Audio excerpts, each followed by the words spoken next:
The story begins in ancient Rome, where Lucius, an architect with dwindling finances, struggles to design anything that satisfies his increasingly unimpressed clients, who dismiss his ideas as relics of the past. One day, in an attempt to lift his spirits, a friend drags him to a crowded public bathhouse. Lucius finds the chaos unbearable, the noise, the naked bodies. Seeking a moment of solitude, he dives underwater, letting the muffled sounds calm his thoughts. But then, a swirling whirlpool catches his eye. Curious, he swims closer, only to be sucked in by a powerful current.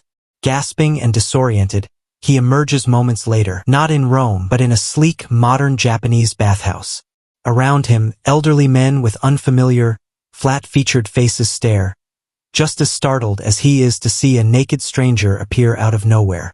Bewildered, Lucius assumes he has stumbled upon a mysterious tribe, unaware he has been flung centuries into the future. After the initial shock subsides, Lucius begins to marvel at the wonders of the bathhouse. Everything about it, the wicker baskets, the strange taps, and a contraption that massages with precision, feels like magic to him. Regret creeps in as he laments never envisioning such ingenious designs himself. As he explores further, he accidentally stumbles into the women's changing room, where his intrusion is met with a scream and the forceful swing of an elderly woman's purse, knocking him out cold. Meanwhile, we meet Mami, a struggling manga artist desperate for inspiration. When she spots the unconscious, his unusual appearance sparks an idea. She quickly begins sketching his portrait. Lucius regains consciousness and is handed a small, curious bottle of flavored milk. The sweet, icy drink overwhelms his senses, so much so that he faints again. When he wakes up, he is back in Rome, surrounded by familiar faces who claim he nearly drowned moments ago. Initially dismissing his experience as a bizarre, perhaps offensive dream, his skepticism fades when he notices the strange, empty bottle beside him. 2 months later, Lucius unveils his revolutionary renovations for the bathhouse, incorporating innovations he had dreamed of: organized baskets, massage booths, and even sweet milk as a refreshing treat.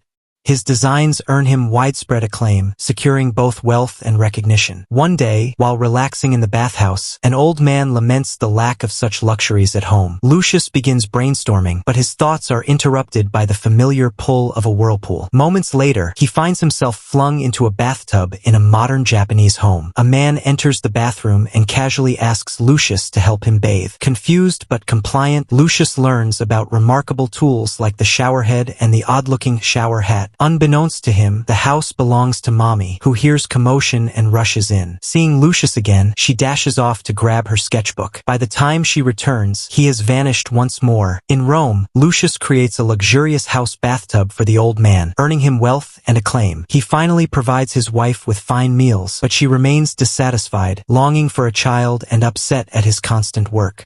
Their argument ends with her cursing him before storming out. Days later, Lucius is summoned by a messenger of Emperor Hadrianus, a feared leader known for eliminating those who oppose him. The emperor, impressed by Lucius's bathhouse innovations, commissions a private bath that must be groundbreaking and unmatched. Determined, Lucius spends the night searching for inspiration but finds nothing original, feeling ashamed of his borrowed ideas. Exhausted, he stumbles into a ditch and vanishes. In modern Japan, Mami works a dull shift at a bathroom supply store, her manga career faltering. When she accidentally overfills a tub, Lucius suddenly appears, gasping at the bubbling water. While her manager complains about the stranger, Mami shows Lucius around the shop in exchange for a coin. Lucius is awestruck by urinals and believes printed toilet paper holds the tribe's secret to success.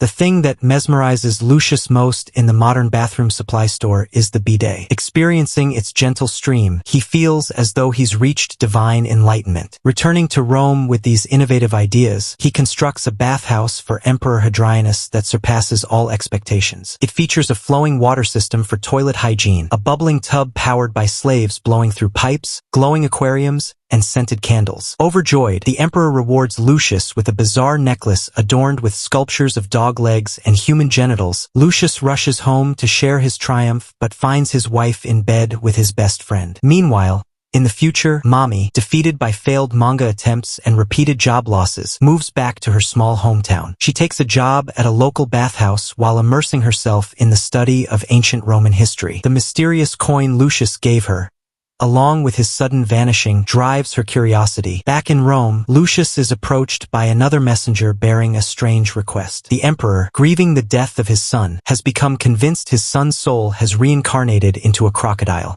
He orders Lucius to design a sanctuary for the creature that meets all its needs.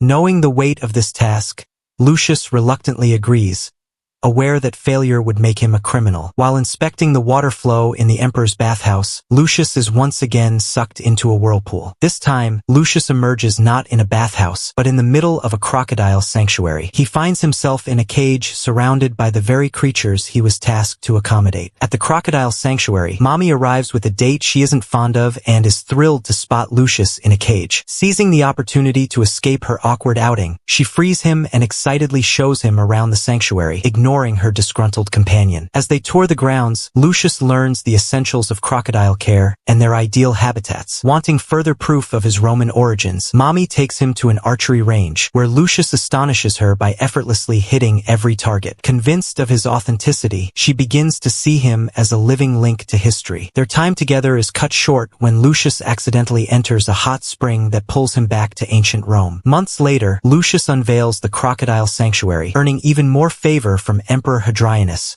who begins treating him like family. Lucius is frequently invited to the palace, and life in the city seems to settle into a golden era. However, tensions rise as news spreads of rebels launching attacks against the emperor's troops, demanding his overthrow. The conflict drags on for over a year, leaving the emperor weary and ready to pass his crown to his nephew, Sionius. For his first act as ruler, Sionius announces plans to construct a grand new bathhouse to win over the people and orders Lucius to lead the project. Lucius, however, is troubled. Sionius's arrogance and pride clash with his own principles, and he foresees disaster for Rome under the young leader's rule. After much deliberation, Lucius decides to refuse the project, despite knowing the consequences. Sionius warns him that disobedience is treason punishable by death, but Lucius remains steadfast. Desperate to find an alternative, he begs a rival architect to take on the project instead. The man, bitter and resentful over his struggles while Lucius prospered, lashes out. Their argument escalates into a physical fight, and in the chaos, Lucius is violently shoved into a wall. Lucius wakes up among the flat-faced tribe once again, injured but being nursed back to health. They take him to a hot spring, known for its healing powers, and offer him fermented alcohol that scorches his throat, but lifts his spirits. While soaking, Lucius meets Mommy, now able to speak basic Latin. She asks his name, but before answering, Lucius drunkenly topples onto her, and both fall into the water. Moments later, they awaken in Rome, to Mommy's astonishment. However, her excitement fades when she learns Lucius is sentenced to execution for refusing the emperor's orders. She pleads with him to reconsider, but he remains firm and decides to flee the city. Meanwhile, in modern Japan, the elderly bathhouse patrons searching for Mommy fall into the same lake and are swept through a whirlpool into ancient Rome. While traveling to a distant city, Lucius discovers a natural hot spring on a hill. Remembering the tribe's care, he envisions the spring as a sanctuary for the emperor's wounded soldiers. He rushes to Mommy, who agrees with his idea, and they present the plan to the emperor. Lucius cleverly attributes the inspiration to Antonius, a rival heir to the throne who is more competent than Sionius, hoping to elevate Antonius in the emperor's favor. Gaining approval, Lucius, Mommy, and the tribe work tirelessly to build a small hut around the spring. Over time, more structures are added, transforming the area into a vital rest station for soldiers. The project not only restores Lucius's reputation but also secures the emperor's trust once again. The tribe tends to the wounded soldiers, combining ancient techniques with their modern medical knowledge. Months pass, and the emperor's army triumphs over the rebels. Away from the revelry, Lucius and Mommy share a quiet moment, their bond deepened by the time they spent together. As they chat, Lucius realizes he has found a happiness he never imagined. But his joy is cut short when the tribe mysteriously vanishes, leaving him stunned.